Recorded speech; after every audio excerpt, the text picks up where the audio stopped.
All right, everybody. Hello, welcome. Thank you all for joining us. My name is Dustin. I'm the Director of Events and Communications here at the Writers Guild Foundation. How many of you, this is your first time attending an event at the Writers Guild Foundation? That's incredible. Wow. Okay, well, I'm so glad you're here. Another show of hands, how many of you have ever visited the Writers Guild Foundation library on the first floor? How many of you don't know what that is? Okay, I have good news for you. So the Writers Guild Foundation Library, well, first of all, the Writers Guild Foundation is a nonprofit arm of the WGA. We are an independent organization, but we are affiliated with the guilds. We are the public serving arm. So our foundation library, which houses over 45,000 scripts of produced TV shows and movies, including the pilot for CBS's Ghosts, it's all downstairs, and it is open to the public by appointment only, meaning you do not have to be a member of the WGA in order to take advantage of our script library.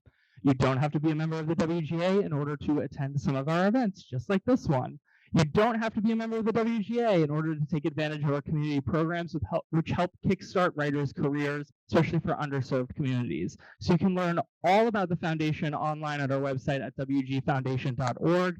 Highly recommend you subscribe to our newsletter while you're there so that you learn more about all of our upcoming events, just like this one.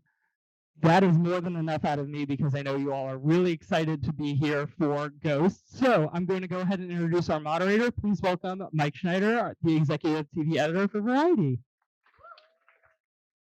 Wow, look at this in the house. Everyone's here waiting for some good ghost scoop. So we'll see what we can pull out of these writers right now. So let me bring this panel up on stage. First up, he is co-executive producer of Ghosts, Josh Malmuth. Next up, she's a co-executive producer on the show, Sophia Lear. Also a co-executive producer, Akilah Green. Co-executive producer, Talia Bernstein. And then the two brains behind this operation, the co-showrunners and executive producers of Ghosts, Joe Port and Joe Wiseman.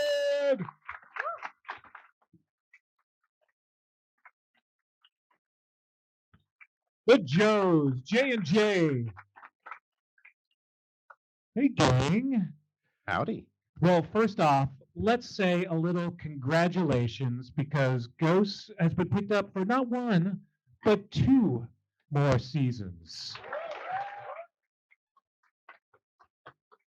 So you can relax. You guys can exhale. It's going to be okay. We got things to do. You've got scripts to write. So what does that mean for the two of you now in terms of knowing that there's a bit of a long runway? There's opportunity now to really dive into certain things, maybe really stretch out certain storylines and take advantage of the fact that you've got many episodes to go. Yeah,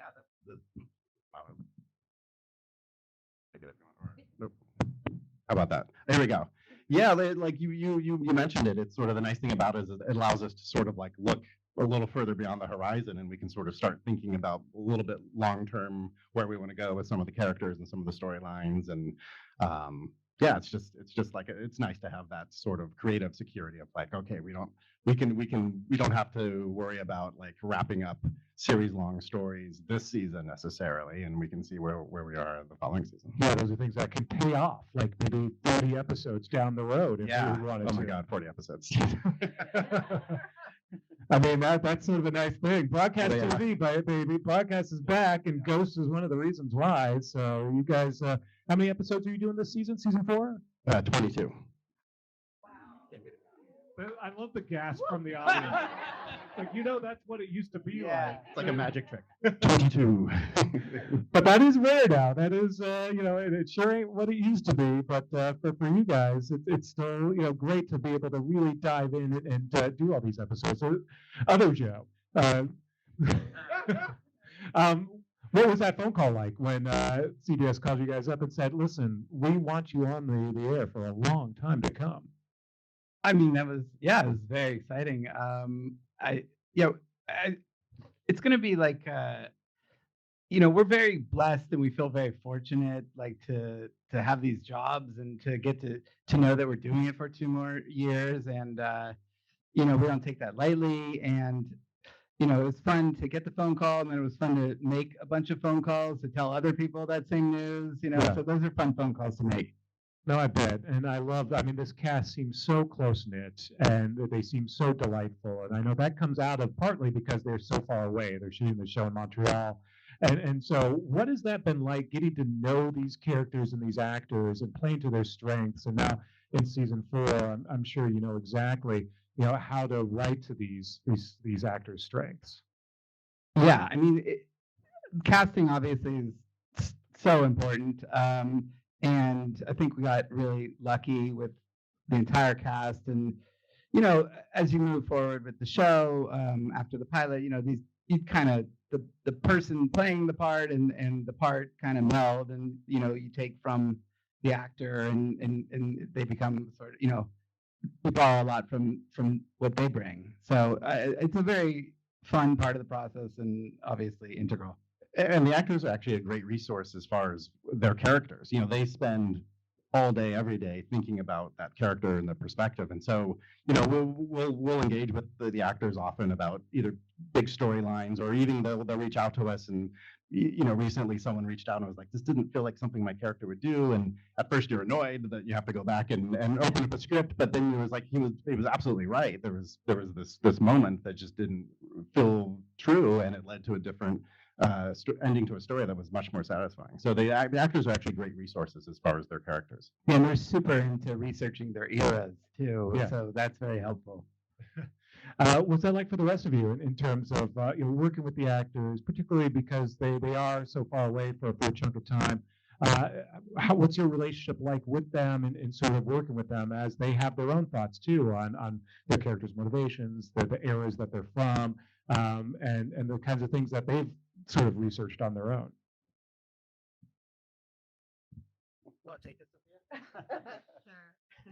Maybe. Okay. Yeah. Yeah. I mean, I think you always feel like in the writer's room, you're like, this is where the show is really happening. This is where it's all coming to life. And then you get to set and you're like, oh my God, no, this is really where the show's happening and coming to life. And yeah, it's being up in Montreal. Like, it's incredible. I think it's like being on a sort of Scorsese movie with the level of detail that they're doing with the costumes and the different eras. And I just got back from Scotland and kind of forget the question. Tell us about Scotland. Well, before we get into the nitty gritty of crafting these episodes, I think for a lot of folks who maybe don't know the origin story of you know, the original UK Ghosts, how it came to the two of you. Oh, we got to. Are you from the UK? I lived there for 4 years. Okay. Oh, very cool. There, we have some plants from BBC here. Any Lionsgate folks here too? Let's see who else is here. But for folks who aren't familiar with the backstory of how this came to you, what you thought early on of Ghosts UK, some of the changes that you made from the original, take us through that process. Take us back 4 years. Sure. So, you know, Joe and I had already done a lot of work for CBS, staffing on shows, writing pilots, etc. And we had actually written a vampire-themed comedy for them like 9 years ago, and they claimed to like it. They didn't shoot it, but they liked it. Someone then at CBS found Ghosts and thought it would be great for CBS, and they took it off the table. They acquired it, and then I think they thought of us. They're like, hey, Joe and Joe wrote that vampire comedy. They like, you know, genre comedy. Maybe they would like to take a look at this. So they sent us a link, and 5 minutes in, I was like, yes, let's do this. You could tell like this was such a fun idea, and it also made sense. You know, when you adapt something, one of the first questions is like, why adapt it? Why does it make sense to adapt this? And for this show, it was immediately obvious that like, well, because the ghosts are going to be different based on their locale, and so it makes sense to do an American version of ghosts, because we can then populate it with ghosts, you know, throughout American history. And we were like, they should do what they're doing now. You know, there's a German ghost, there's a French ghost, there's, you know, Australian ghost, et cetera, et cetera. So it seemed like a very adaptable show. And then, from there, we just started talking about, we just made a huge list of sort of, American archetypes and locations and who could be in it. And we just were having just a lot of fun. It immediately was just like, this is going to be really fun. Yeah, I thought it was an excellent show, The British Ghost, and I was excited about trying to adapt it, but I was also like, this is very intimidating because it's excellent. And it had only been out for 6 episodes at that point. But from the get-go, like my goal was just to do something that didn't embarrass the British creators and something that they could be proud of and happy with. And they were very helpful early on, especially. And we take it was very they gave us a lot of trust, to adapt this, and we're very grateful to them. Yeah, and I love that. I mean, in some instances, the characters are pretty similar, just your spin on it. But there are some who are uniquely original, uniquely American, and so I imagine that must have been really interesting early on in deciding, okay, what are we going to take from the original, but what is really our own creation or our version of that. Yeah, I mean, we were like, you got to have a guy that has no pants. That's a no-brainer. And then the guy with an arrow through his neck, we were borrowing those for sure. And the other ones, like Joe said, we had 60 different archetypes from American history. So it was just really about whittling them down and seeing which pieces fit, and complemented each other. And even those 2 examples, were obviously visually very funny, but they also fit in, there were American analogs for them. Like I didn't even know that Boy Scouts was a thing, or the Boy Scout type thing was a thing in England. I felt like that's more American, so like, but yeah, so those characters also made sense, creatively as well as being very funny just immediately on a poster or when you see them for the first time. Yeah, and you keep adding more, so there's still more opportunities. So we'll get to more of that in a little bit, but in sort of putting together the team, talk a little bit about that and putting together your writing staff, and what was the process like in initially getting together that room? Well, it was, I mean, we had, we read a bunch of scripts, and, not everyone here was here the first season, but we had a lot of people I would say quite a few of the staff has been there the whole time, and then we've added pieces along the way, and we're just so lucky. It's like we have the best writing staff, and I mean these guys are incredible, and it's so fun to go in every day and to just talk about this show with them, and it's like I can't believe I get to do this. It's just amazing. I haven't heard any of this before. This is incredible. Have him elaborate on that. Josh, we worked at Blue Girl with him like 10 years ago, or maybe even more than that. Yeah, 12 years ago. So we know him from there, and he was one of our first hires. And you still hired him. That's fantastic. Well, why don't we start with you then, Josh? Let's hear your origin story. What intrigued you about reuniting with these guys for Ghosts? Well, yeah, actually, I wasn't really aware of the project, and then Joe and I, we've been friends, both Joes, but Joe and I happened to have kids right around the same time. This was Joe Port. This was in 2020, and we went. We took a trip together with our families, and he told me about this pilot he was doing, and we kind of kept in touch about it. And then I watched the British show, and I thought it was great. And yeah, I met with them when they were staffing, and my reps told me that I wasn't going to get it. Do you guys know this story? Yeah, my reps, who are great, obviously. I mean, you fired them, but no, they're the best. They called me up and they were like, "You're not getting Ghosts," and I was like, "Okay, well, you win some, you lose some." And then the next day they're like, "No, you're gonna get it." So yeah, that I'm glad it worked out. So when you came to the room, what was sort of your note, or what was your sort of thought initially as you guys were developing this? I think when you come into a new show, when you're there for the first season, it's really just being open-minded about what can happen. I mean, I feel like for those first couple weeks, maybe even month or two, so much of what you generate in the room, you never use. And it's all just kind of iterating through versions of what the show could be. And sometimes something sticks, but a lot of it doesn't. And you have to be kind of patient with that process. So I think that, yeah, having a really open mind about what the show could be, where it could go, even though we're adapting something, what the tone could be like, what certain characters are going to be like. So, yeah, I think, earlier on in my career with New Girl, I remember thinking after the first week, I was like, oh, we did it. Like we've come up with these 3 great episodes. We never did any of that stuff, And I think that's sort of, I think that's like what happens when you get on a new show.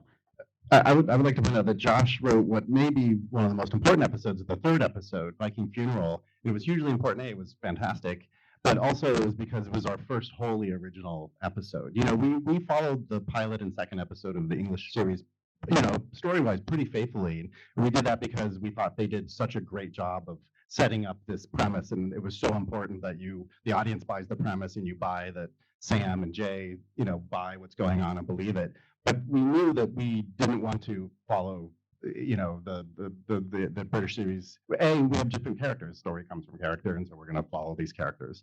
So Viking Funeral was like a huge, a test of can we do this? Can this show sort of live on its own and become its own thing? Yeah, and then you're off to the races after that.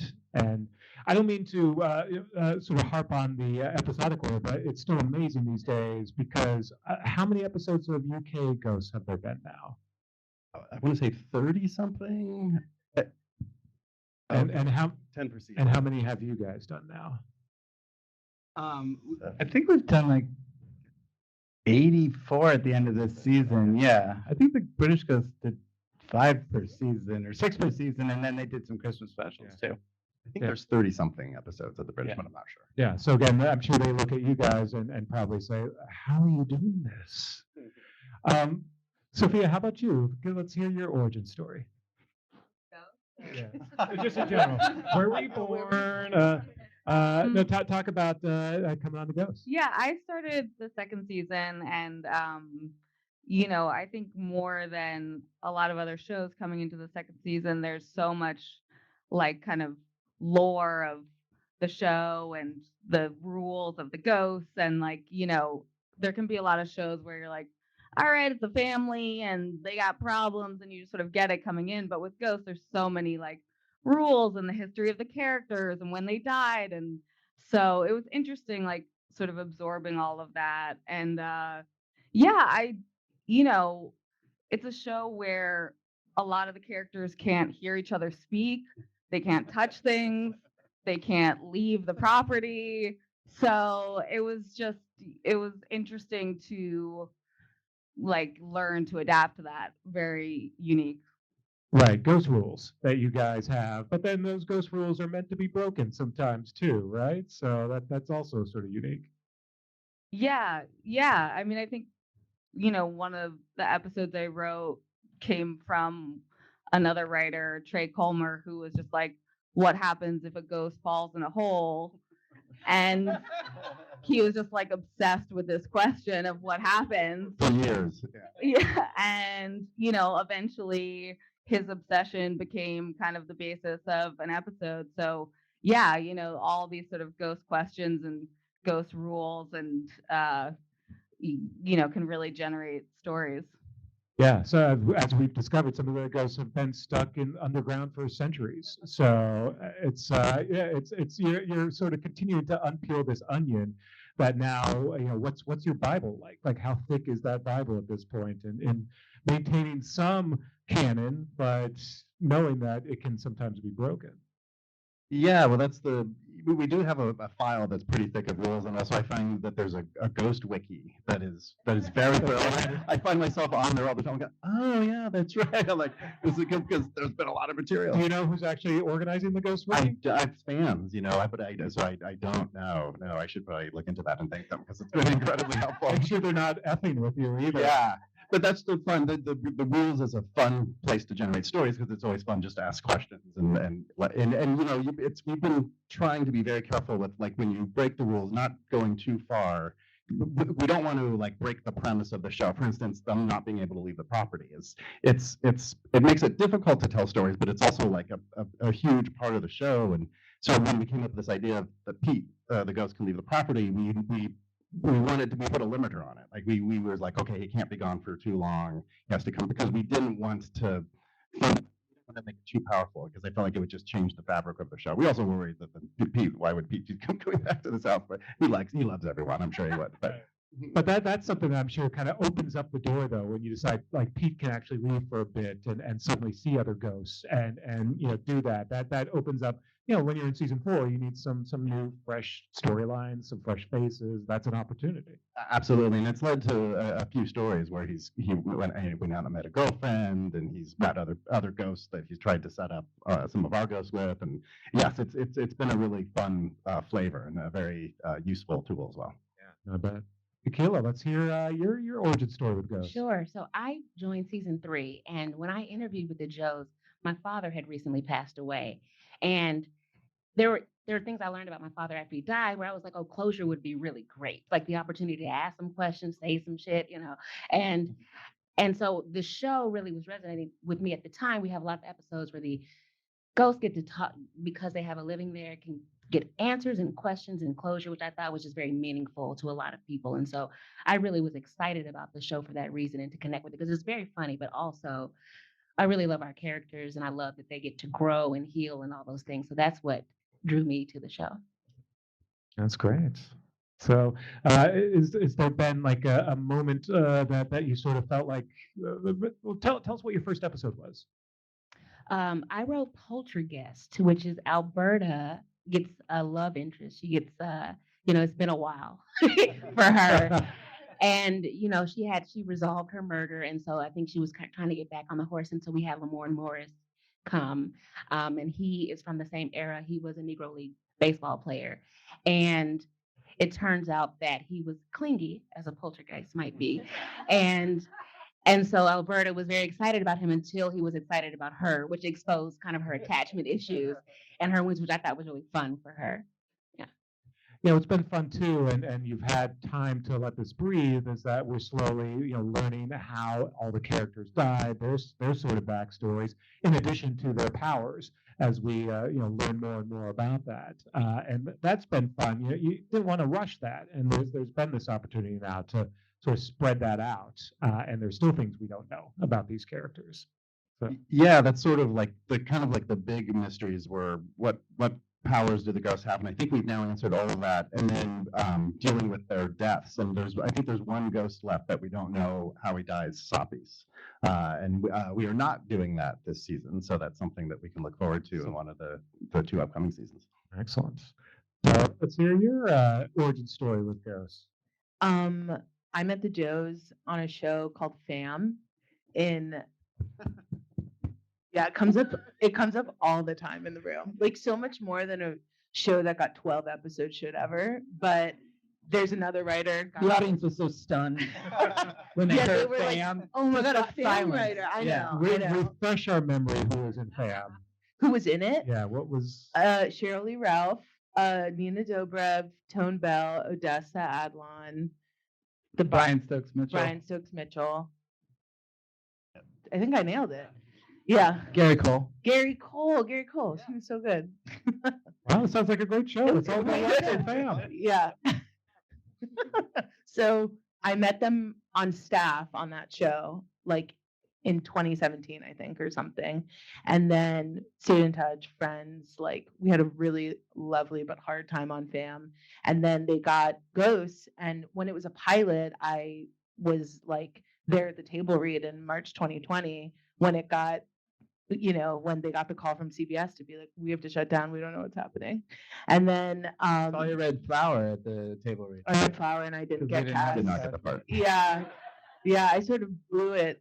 And it was mine to lose and I sort of lost it. I think mid table read, you were like, I have to read this part. So then I've been on it since the first season and I met with these guys and there was a familiarity, obviously a friendship. And I was like very, very excited to to meet on it, to be on it already. And then I watched the British version and I was like, this is so fun. Like this world is very fun. I think it's very hard to like imagine what a show will look like when you read it. And so we had the benefit of like seeing this British version and being like, okay, I think I can get an idea of this. And now the rest is history. So Talia's first episode had a lot of pressure on it because she wrote the first Halloween episode, and we were like, "This is going to be an annual thing because it's called Ghosts." Right. And we went through so many iterations. Yeah. Of it. I think it was the episode that broke the season. Both bad and like I think because we wanted so many high concept things in the beginning. And then we hadn't really done that yet. It was like the 6th or 7th episode. It was early in the run, so there was all this pressure on it to kind of be high concept and crazy, but at the same time, it was a new show, and we didn't want to. Yeah, it was a balance. I think I wrote like 18 documents for that. Was there ever a thought to not do a Halloween episode because there was so No, much we were pressure? too far down the road. Once we said it, everyone was like, "Oh yeah, you have to have a Halloween episode." So then we were committed. Yeah. Like, yeah, much to our sadness. And now that has to be an annual thing too. So it's Oh no, we love it doing. that. yeah. Now you're in the groove. So take me through the process of now that this is sort of a well-oiled machine. I'm sure you sort of have this process, but it's early on in figuring out, okay, how are we going to write this in terms of this is, like I think Josh was saying, this is an interesting show in that actually Sophia was saying it's an interesting show where some of these characters can't see each other, can't hear each other, and so you have to write to that. And how do you do that? What is sort of the process in your head in figuring out, okay, who's in the room, who can hear what's going on, who doesn't know what's going on? Poor Jay, is the one who's at the most sort of clueless to what's going on. You have to make sure that he's still a part of the scene when the ghosts are all communicating. So that must be a challenge, especially early on in figuring out how to write that. Yeah, the Jay character was by far the biggest challenge. One of our early breakthroughs was we made him very excited for this ghost thing. So he wasn't sort of like the put upon like husband. It was sort of like he was almost jealous of Sam, and that helped a lot. But I feel like season 1, other than the possession episode, which is one of my favorite episodes, it was hard to get Jay involved in the storytelling. And I think as the season went on and we started giving him more things, the restaurant and et cetera, and he developed friendships with the ghosts even before he and Pete are besties. he and Pete were besties. They had so much in common. So it's like we slowly figured out how to get Jay more involved, which has only made the show richer. Yeah, it helped to have stories that were centered around him that brought him into the episode, like Joe said with the restaurant. Josh early on said something that when we were in the writing of the show that I clung to and started quoting a lot, which is that the ghosts are not time travelers, because we're always like, well, they would never know that or say that. So, but they're a nice blend of their era, but little things they've picked up along the way too. Well, now they watch a lot of TV.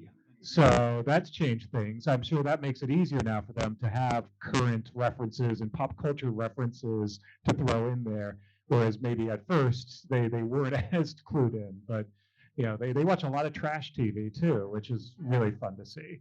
And we've seen their abilities sort of expand, of course, over the years too. The fact that Trevor can pretty much get a job now and type on the so. What are those conversations like in the writer's room? And okay, we're ready to go to the next level with some of these characters, explore things, do something like what you did with Pete in allowing him to go off campus. What's the brainstorming sessions like in deciding, okay, this is the next level, this is the next rule, the next ghost rule?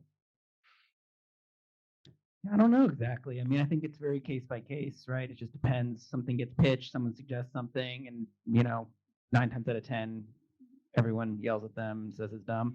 But then occasionally it breaks through.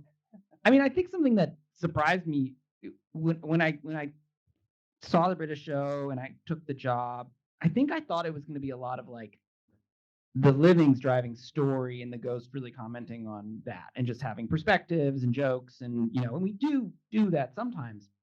But it surprised me how much we have ghosts really driving story, right? Like Trevor gets a job, a ghost wants something. They want Sam to do something. They are still like people with agency who want things, and so I think that even just looking at the show that way did change how we wrote scenes, right? It's not just something happening to the livings and the ghosts chiming in on stuff. It's like the ghosts really driving scenes and wanting something, So yeah, I think we try to think, how could we keep pushing that? What's a way that these ghosts can keep sort of living in a way, And the relationships. There's some will they or won't they, even among the ghosts, which is also interesting and unlike what we've seen on most shows. So at some point, is there a cap on the number of people who could have died on the property?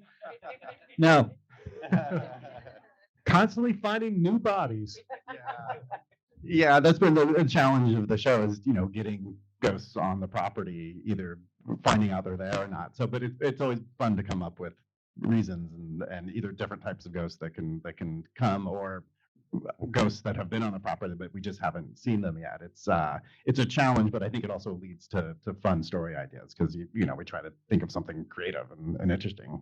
Yeah, we try to be really discerning with the murdering. But it's also like every episode of Cheers, someone could just like walk in off the street, and we just have to be like, okay, how did this person die? How can this person like float into the scene? Literally, sometimes. And at some point, somebody's got to come and ask questions. Why are there so many dead bodies? Should we eat at this restaurant? Right, right. Because even now we're having people die on the show. These aren't ancient ghosts. They're parachuting in and it's not good. But it's good for the show because it gives you new characters. And is there opportunities to make some of these permanent additions to the show? Is there a thought of eventually adding to the core group beyond just the recurrings? Yeah, that's interesting. I mean, we have a very large cast already, but definitely there's people that we want to see more of. Stephanie, the attic ghost, is going to be in an upcoming episode, and she's just a great energy. She brings a lot to the cast, and Taylor Ortega was in the most recent episodes playing Sisopis' love interest, and I thought she just really popped and was fantastic. And she's like a character that was really fun for all of us to write because she's a writer, and she's like a Dorothy Parker type, and just fast talking, and it was fun. When we were writing, Joe Port would always read the voice. So much so that we wondered if maybe he wanted to play the role. That's not problematic at all. You typically some people write scenes and they'll break, assign parts and read them, and everyone wants to read Thor because he's just the fun one. But everyone has a completely different Thor. Some of them are a little bit more cave-like than others, but it's definitely the one that people are like, I'm Thor. Who here on stage right now has the best Thor? Let's hear it. Sophia, I think. Sophia's on the spot. I won't do it. That's not gonna work.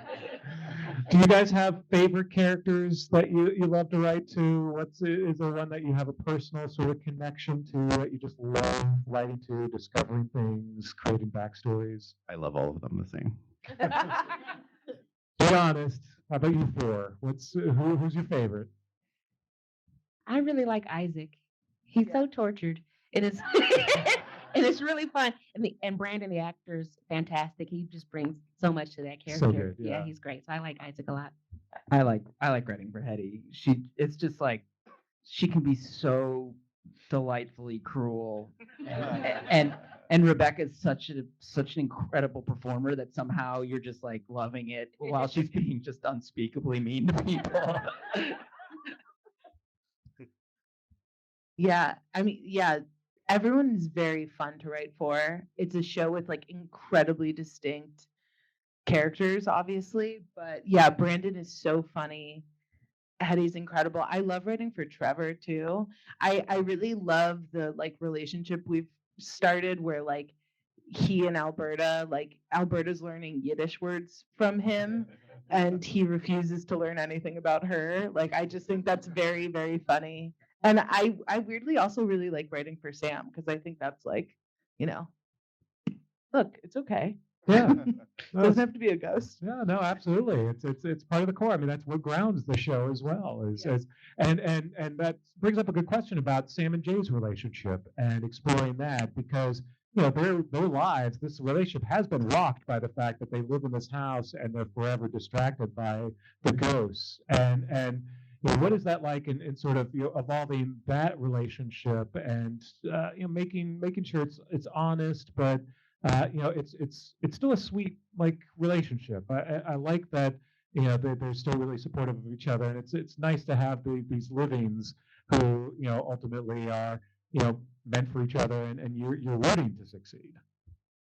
Yeah, I like that Sam and Jay love each other and support each other and are good partners. When we do the stories, we try to, you have to create conflict, and sometimes Sam and Jay are on different sides of the ghost thing. Sometimes they're on the same side of the ghost things. But I do think it's important that at the core we have a couple that loves each other and respects each other, and they get along. Yeah, there's enough chaos around them, and also they have complicated relationships with their living family members as well, and we've had a chance to see a lot of that, and that's something that Ghost does very well is really tap into the emotional core of all of these characters, and in bringing in family members from some of the ghosts, and it feels earned after a while.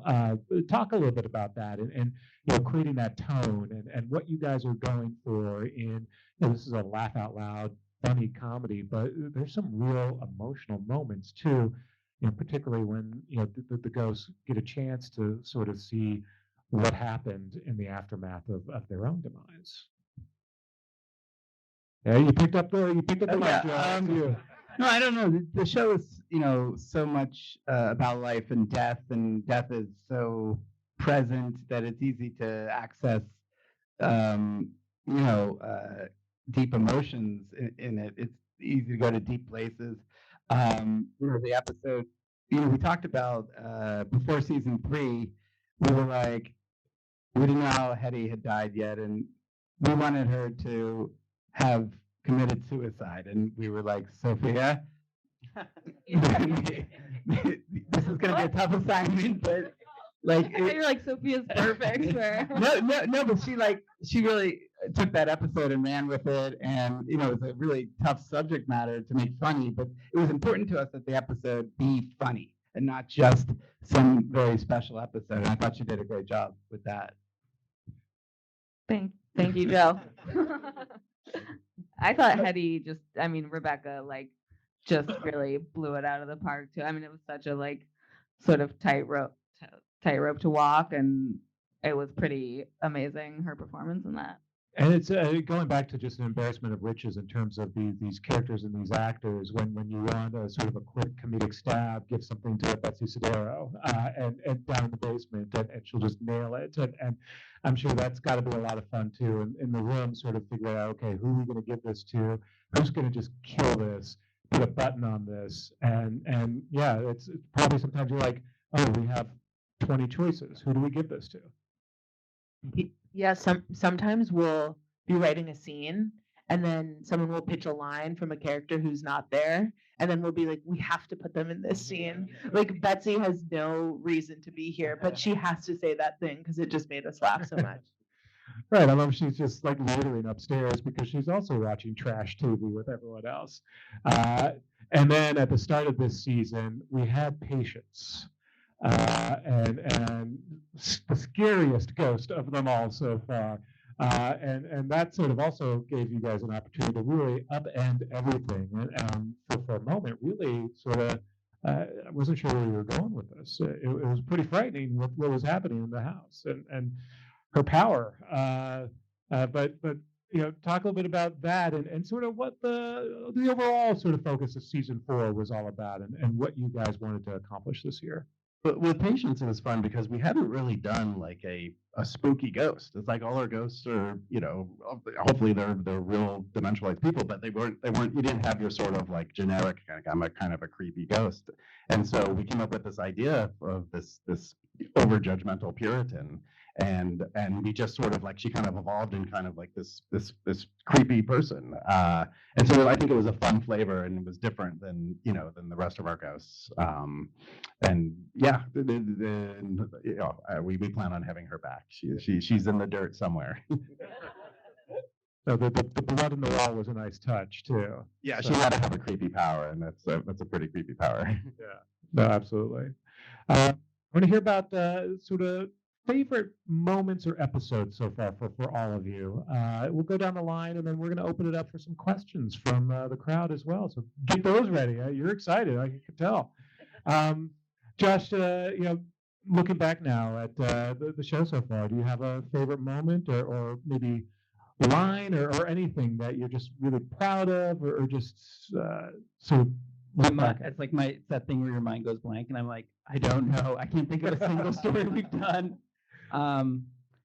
Yeah, I mean, I watched the episode recently where this is gonna sound so self-serving because I was the writer of record on this episode. Oh my It was god. terrible.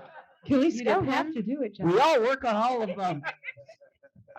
But I thought when we wrote that episode where Hetty is able to be seen, and it's one of those things where you write it, and the story broke fine, and we wrote the script, and it seemed like it was all good, and then it was really surprising how much it affected me when somebody could talk to her and she could talk to them, and I thought that was, yeah, I didn't realize that would kind of work the way it did, and I don't know, I thought that was kind of cool. Yeah, no, I love when you guys have the unexpected. When Jay finally was able to actually connect with some of the ghosts, it's great to see that, and of course the flashbacks as well. You mentioned Isaac, and of course his feud with Alexander Hamilton is one of my favorite things, and the fact that you're able to show that and go back in time, and we get to witness that firsthand was a lot of fun. So going down the line, favorite. I mean, I don't know favorite, but it just popped in my head. I mean, I loved and I think this might have predated me, but the Thor Bjorn, like Thor realizing that Bjorn lives his son across the street, basically, and that like mixture that I think Ghost does so well of like really being so moving and also very funny, but them screaming at each other across the field, I just thought was like both hilarious and also just like very sweet Yeah. and moving. Yeah, and it took thousands of years for them to discover that. So I'm good. I'm happy for them. Akilah, how about you? My favorite episode was written before I got on the show. It's the one about Trevor's pants. When when he finds out when we find out what actually happened while he's walking around pantsless, I just thought, he's such a douchebag and he's so materialistic and a womanizer. And then you find out that he did this hero move, and it's just a nice thing to know about him. So he continues to be a douchebag, but we know this nice thing about him, which I really enjoy. Right. Talia Bernstein episode. There you go.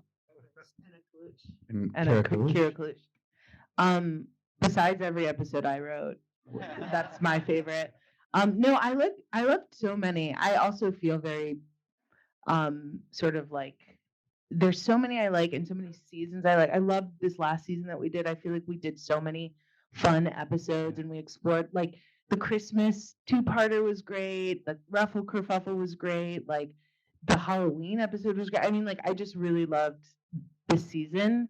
I think if I'm really thinking on it, I loved Attic Girl from the first season. I think any episode that introduces a really fun character is just like another flavor for us. Yeah.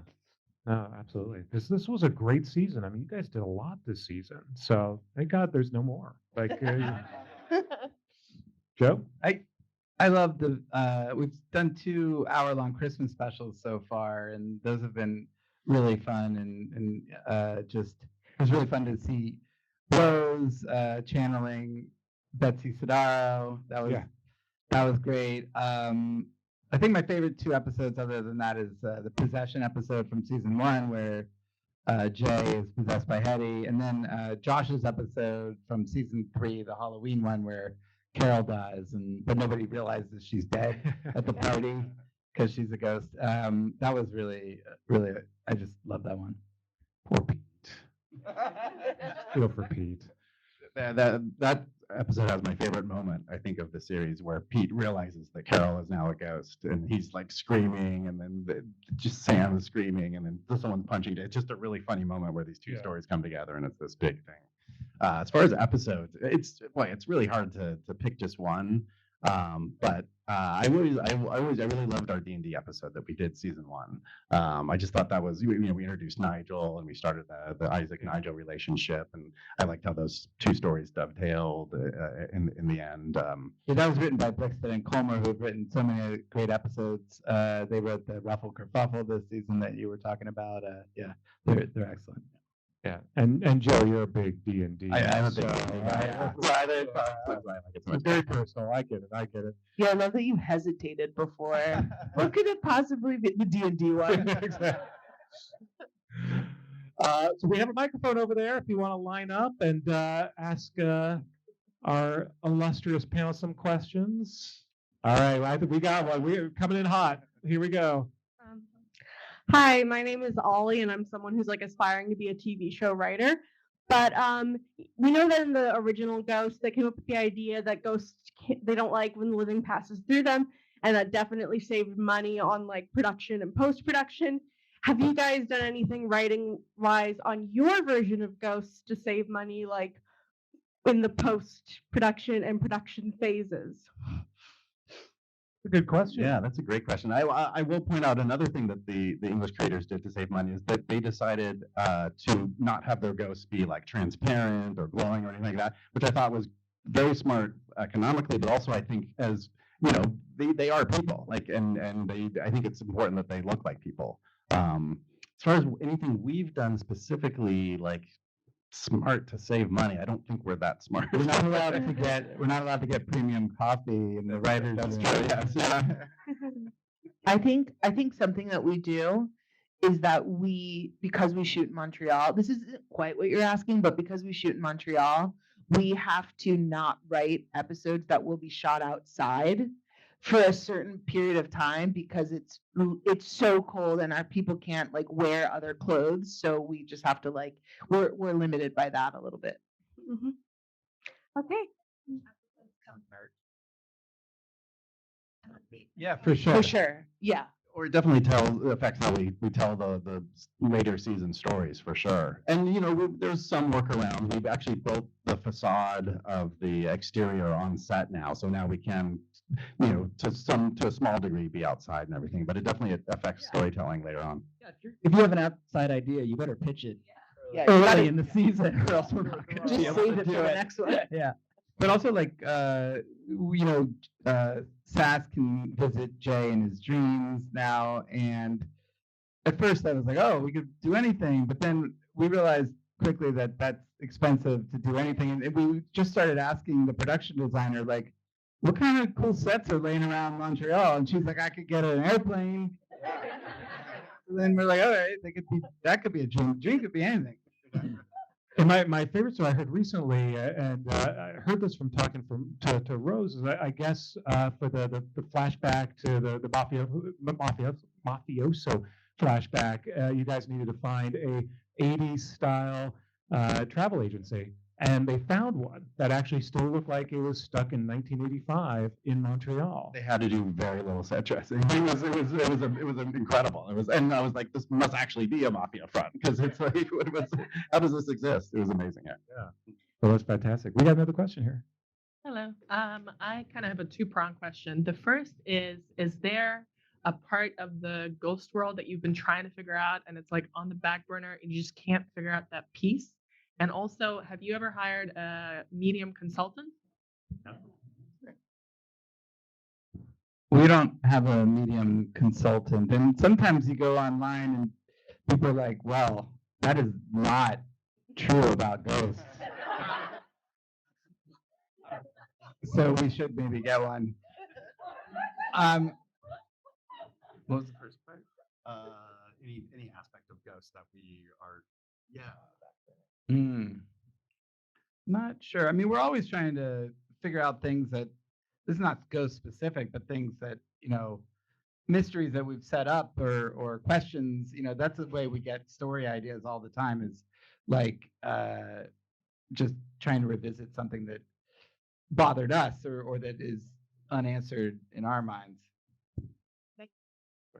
I imagine you've all become really steeped in some good historical knowledge too, as you research the different eras and so like anything that you're still stumbling across in research that you find yourself then pitching in the room or any interesting just stories of be it Woodstock or Prohibition or the different eras that you then bring to the room and they lend themselves to storylines.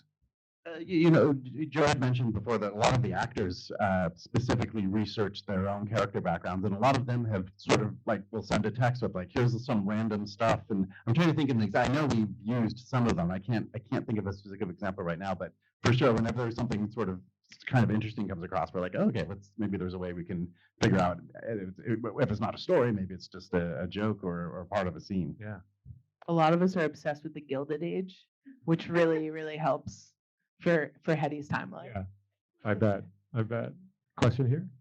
Hi guys, my name is Sophia. My whole MFA class is here because we're all writing specs for ghosts. Oh, wow. And yes, we spend a lot of time thinking about your characters. We have this theory going that to write Thor, you guys have like a list of 40 words that you can use, and just use to sort of organize them in different ways to get his dialogue going. How far off are we from reality? We really need to know. Yeah, I mean, you just write a normal line, and then remove all the articles. It's funny when we have a line that was for another character and then we want Thor to say it and like sort of all we have to do is just remove certain helpful words. Yeah, my favorite is when it goes from like a Hetty line to a Thor line. You're like pulling out lots of adjectives and just really getting it down to the bare bones. Good to know we're doing a good job. Thank you, guys. Thank you. Next up. How y'all doing? Jack Buckingham, emerging writer here. My question that I have is that you can speak about. What would be the biggest risk you'd want to take for the show or for a character, if allowed to, without the studio restraints or anything or rating? Like, what's the biggest risk that you would want? That's a good question. Yeah.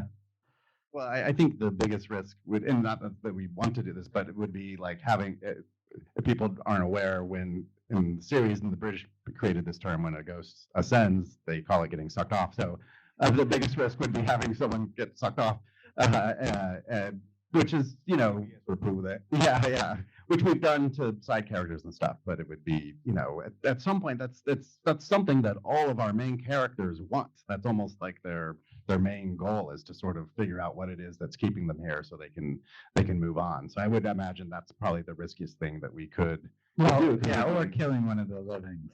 Yeah. There we go. Now we're talking. Which one would it be? I'm just saying that would be a risky thing. That could be very interesting, but it would be, I feel like it would maybe be met with some resistance.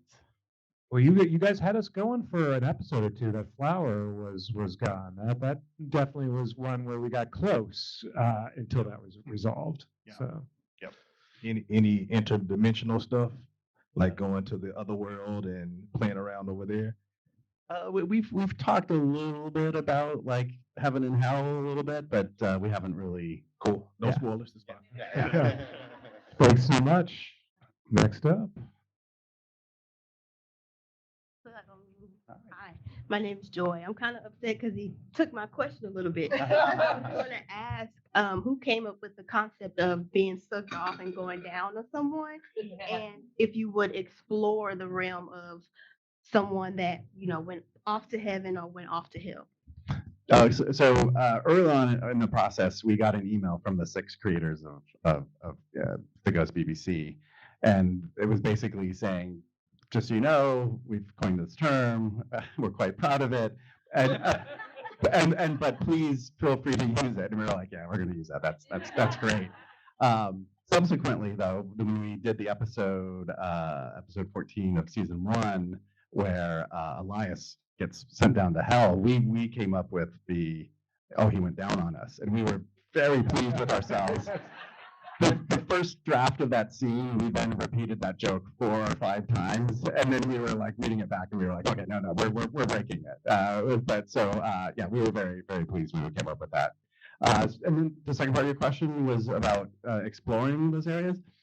That's something we've talked about a little bit. You know, there's a worry about, you know, the show's called Ghosts. It's about ghosts. There is a worry of, like, if we start going off into too much other interventional stuff, will it start to feel? It'd be a balance. It'd be something we'd want to do carefully if we ever did that. The spinoff after Ghosts. Well, all right. We'll work on that. Thank you so much. Next up. All right, she actually took my question, so feel a little nervous right now. But going off the cuff here, I've always wondered what it would be like to watch an episode very much from Jay's perspective. Like, literally, we do not see any of the ghosts, and it's Jay and Sam having a conversation, and she just then like throws out a non sequitur that would have made perfect sense had we all seen it. But to Jay, it's like, what is happening right now? Has that been a conversation that's ever happened, or you go like, it'd be such a short episode? It's very funny that you bring this up, because every time any one of us goes to cover set, that's something the actors talk about constantly. They're like, wouldn't it be, which we always are like, then you're not working for the week. Yeah, I know.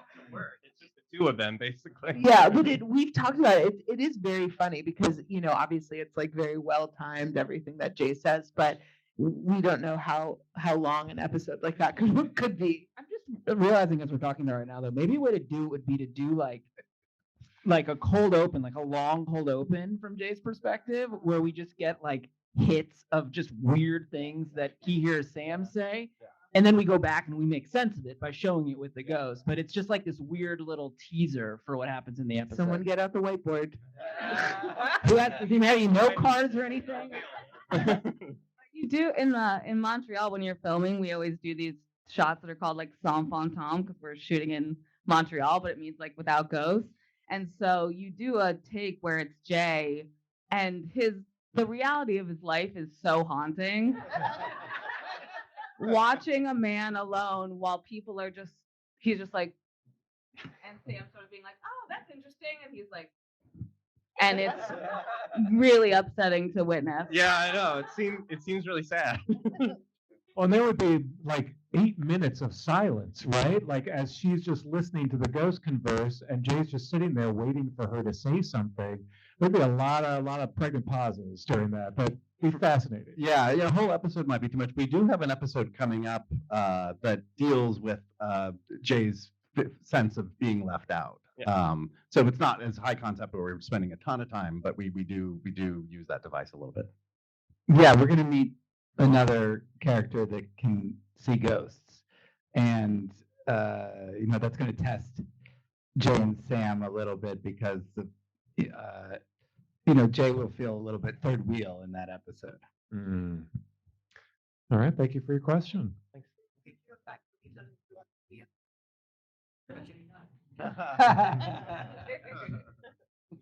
Hi there. My name is Amber Marsh. Having worked at the BBC and as a researcher, I'm wondering, how do you guys go about doing the research for the show, for the different eras? Do you do it yourself in the writer's room? Do you hire a researcher, or does a researcher go out and find different sources? And also, how much of the story that you have thought about at the beginning of the show, I know you talked about, you know, how stuff happens and gets mentioned that never gets used. Do you guys go back in your notes and revisit those things and bring them forward like it never happened? As far as researcher, we don't have a researcher on like retainer or anything. We do have a Lenape consultant, Joe Baker, who's awesome and has been very helpful with Sasapi storylines. But I think we just really like to. We're all into history, and we like to research it ourselves and look stuff up. And I think that's sort of just we just dive in and try to do that work. And the cast, like Joe said, is obsessed with their eras, and we get a lot of texts from them. What about this weird thing from the Gilded Age or whatever? What was the other? What was the second part of the question? And just how much do you revisit the stuff that you've maybe said in the past or has come up in the past, but then it never gets used, and then you sort of just slip it back in there at the next season? Oh yeah, we have a whole wall of cards of ideas and notions. Yep. Yeah, I was just gonna say at the beginning of the season, we'll kind of blue sky talk about interesting things could happen, and then we put it on a note card and put it on the wall, and it's very satisfying that by the time you get to the end of 22 episodes, all of those cards have been used and put on the board, Yes. which is really nice. Something that didn't seem like maybe such a good idea at the beginning. By the end of the season, you're like, yes, do it. I love it now. Episode 19, you're like, just grab that card. I don't know. We'll do it. Work. Yeah. Thank you so much. Anything that you want to tease about as we head to the end of the season? Cliffhanger? What should we expect as we end season 4 and start thinking about season 5? Well, there will be a cliffhanger. I'm not going to say what it is, but we do end the season with a cliffhanger. But yeah, other than that, like Joe said, we are going to meet another person who can see ghosts, which I think is the first in the series. Played by? That's going to be announced tomorrow. Okay. You don't want to give us a scoop in the room? Don't tell CBS. I think they're here. All right, we'll find out tomorrow. Yeah, and this week is a very fun episode where we're gonna meet someone who's very important to Trevor. We're gonna discover that he is a dad. Oh, hear the gasp from the room. So you guys are ending strong. There's no like episode 17 like sitting around. Hey, remember the time? Episodes. No, the last 4 are really fun, and so yeah, I think it's gonna be a fun finish. Yeah. Excellent. Well, if you're not watching Thursday nights, 8:30 CBS or Paramount Plus the next day, go back and re-binge it as we've got several more seasons to go, so it's not too late to get on the ghost train. Yeah, just thank you all for coming out. This is so impressive and meaningful, and just like really makes us all feel very touched. It's just very, it's very nice. Thank you. Yeah, ghosts, everybody.